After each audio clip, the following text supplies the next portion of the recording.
ഇന്ന് ഞാൻ മനോജ് പൊറ്റക്കാട്. ഇന്ന് ഞാൻ ബ്യൂട്ടീനെ കുറിച്ച് സംസാരിക്കുമ്പോൾ ഒരു നല്ല സൗന്ദര്യം, നല്ല പോസിറ്റീവ് എനർജി ഉള്ള ഒരു അമ്പലത്തിൻ്റെ വളരെ ക്ഷേത്രത്തിൻ്റെ മുന്നിലേക്ക് വെച്ചായിക്കോട്ടെ എന്ന് വിചാരിച്ചിട്ട് തന്നെയാണ്. എന്തായാലും ഇവിടെ നമ്മൾ പ്രാർത്ഥിക്കാനും നമ്മുടെ കോൺഫിഡൻസ് ലെവൽ കൂട്ടാനും ഒരു പോസിറ്റീവ് എനർജി കിട്ടാനൊക്കെ വേണ്ടിയിട്ടാണ് നമ്മളിവിടെ വരുന്നത്. അപ്പോൾ അത് ബ്യൂട്ടീനെ സംബന്ധിച്ച് വളരെ ആവശ്യമുള്ളൊരു കാര്യം പ്രാർത്ഥന. അതേമാതിരി പോസിറ്റീവ് എനർജി കിട്ടുന്ന സ്ഥലങ്ങളിൽ പോവുക, അവിടുത്തെ കാര്യങ്ങൾ നോക്കുക.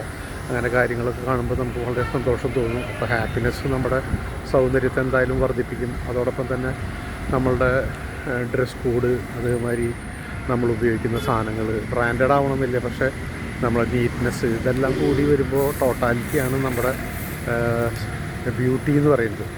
അപ്പോൾ ഇന്ന് ബ്യൂട്ടീനെ കുറിച്ചാണ് സംസാരിക്കുന്നത്. അപ്പോൾ നമ്മൾ പോവുകയാണെങ്കിലും നമ്മൾ നമ്മുടെ കുളിയും കാര്യങ്ങളെല്ലാം കഴിഞ്ഞതിന് ശേഷം വളരെ ഭംഗിയായി ഡ്രസ്സ് ചെയ്തിട്ടാണ് പോകേണ്ടത്.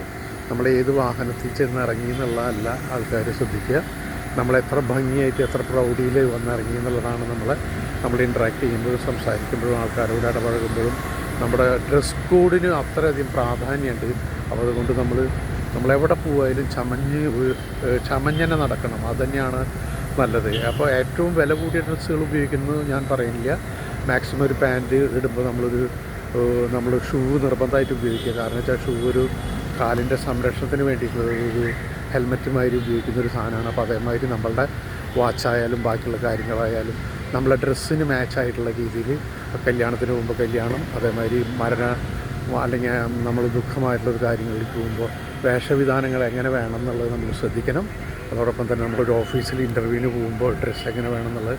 അപ്പോൾ ഡ്രസ്സിലാണ് നമ്മളുടെ എല്ലാ കാര്യങ്ങളും എടുക്കുന്നത്. നമ്മുടെ സൗന്ദര്യം ശരിക്കും പ്രൊജക്റ്റ് ചെയ്ത് കാണിക്കുന്നത് മുഴുവൻ നമ്മുടെ ഡ്രസ് കോഡിലാണ്. അപ്പോൾ അതുകൊണ്ട് നിങ്ങൾ എവിടെ പോകുമ്പോഴും ഏറ്റവും വൃത്തിയിലും ഭംഗിയിലും ഡ്രസ്സ് ചെയ്ത് പോകാൻ ശ്രമിക്കുക. അതുതന്നെയാണ് വേണ്ടത്. അതുണ്ടായി കഴിഞ്ഞാൽ ഒരു പരിധി വരെ first impression is the best impression. നമ്മൾ ആദ്യം കാണുമ്പോൾ തന്നെ നമുക്ക് നമ്മളെക്കുറിച്ചുള്ളൊരു നല്ല ധാരണ നമ്മുടെ മുന്നിലിരിക്കുന്ന ആൾക്കുണ്ടാവാൻ അത് സഹായിക്കും. അതുകൊണ്ട് നിങ്ങൾ എപ്പോഴും ഏറ്റവും നല്ല ഡ്രസ് കോഡിൽ പോകാൻ ശ്രമിക്കുക. നന്ദി, നമസ്കാരം. Thank you very much.